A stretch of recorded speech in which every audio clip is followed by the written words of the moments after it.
با سلام، توی ویدیو تصمیم داریم تعویض رم دستگاه ایسوس K56CB رو آموزش بدیم. برای این کار دستگاهمون باید خاموش باشه و باتریمون رو از دستگاه خارج کنیم. در صورتی که باتری رو دستگاهمون باشه، برق داخل مادربرد اون وجود داره و ممکنه به دستگاهمون آسیب برسونه. خب برای این کار دستگاهمون رو برمیگردونیم.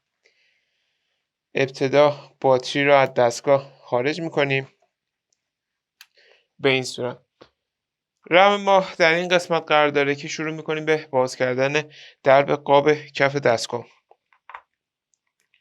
خب رم این مدل دستگاه رم DDR3 PC3L هستش که در پایین ویدیو هم نحوه خرید این کالا رو توضیح دادیم. خب بعد باز کردن پیچا درب قاب رو به صورت کشویی باز میکنیم به این صورت و با فشار دست زبونهای رم رو آزاد میکنیم و رم رو از دستگاه خارج میکنیم. برای جا زدن دوباره رم اونو داخل شیار قرار میدیم و اونو به سمت پایین فشار میدیم به این صورت.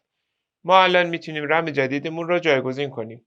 حالا برای آشنایی با نحوه خرید این کالا به ادامه ویدیو توجه کنید. برای خرید این کالا میتونید به آدرس www.iranfso.com مراجعه کنید و یا عبارت کامپیوتر افق رو به صورت فارسی در مرورگرتون جستجو کنید. بعد این کالا رو خریداری کنید.